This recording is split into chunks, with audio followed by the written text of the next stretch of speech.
But let me just tell you the real basis for the National Football League.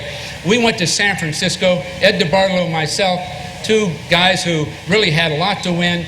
Ed DeBartolo Sr., who was here, Bill Moses, were really partners with us in developing the franchise. I was the fifth coach in just a matter of years trying to find the right formula. But we found it. In 3 years, we found it. The first year, I was sure we would win our share. We won 2 and lost 14.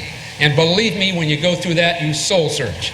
The next year, there were posters all over the city because we won our first 3 games. We'd won our first game on the road in 27 tries in San Francisco. 1 out of 27. I was proud of it, roaring back only to lose the next 8 games in a row. Now, in losing those 8, the key one was the last one. We went down and played Don Shula, bless his heart's team. And at that time, I think Don's here today, isn't he? I think at that time, Don was on the competition committee. And those were the people who picked and chose the officials. We had lost 8 straight games.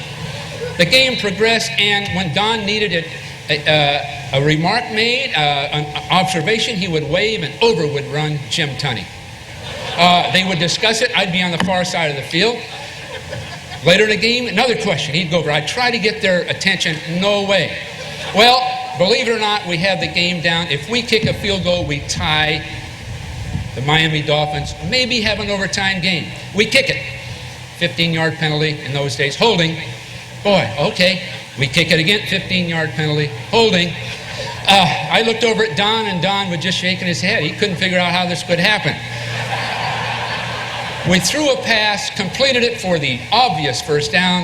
When the ball was placed, it was placed back conveniently about a foot. We lost that game.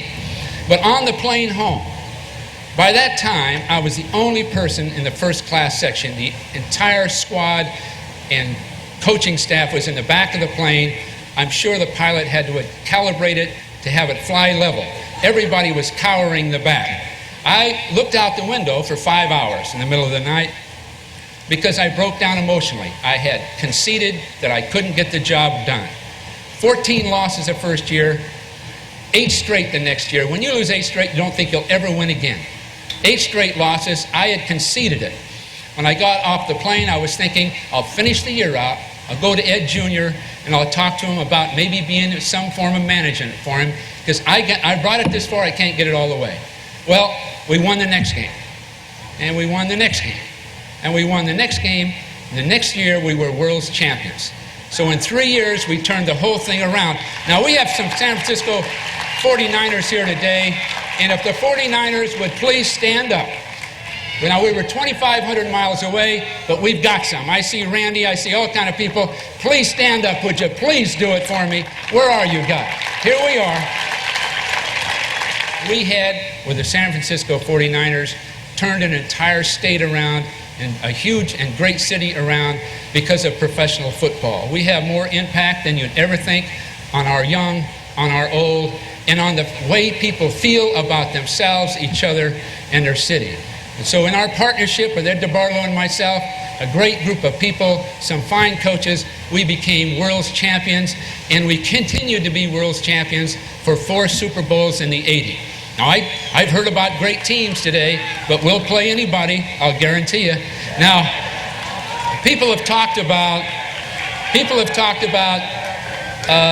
how did you become a successful coach? People talk about scripting the first 25 plays. They talk about our innovations on offense. They talk about individual players. But maybe I can relate this on behalf of our whole group today, all 5 of us, and all of the enshrinees of the past. The game is for the players. The leaders are the players. The participants are the players.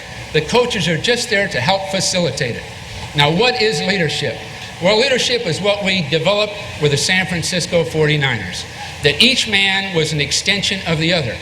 When Joe Montana threw the ball, Randy Cross was an extension of him. When Freddie Solomon caught it, he was an extension of Randy Cross.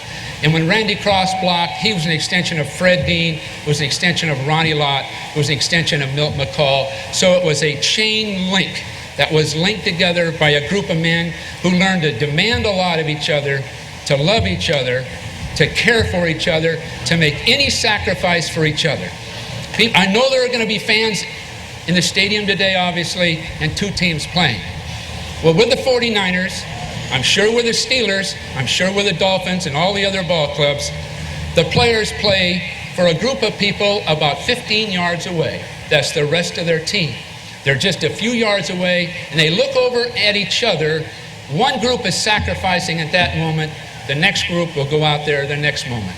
So you find the players will play for their families, their loved ones, but they're playing for each other. They'll sacrifice, they'll do anything for each other. And I take great pride in that part of it, because I think the 49ers here today demonstrated, all of the championship teams represented here to develop it.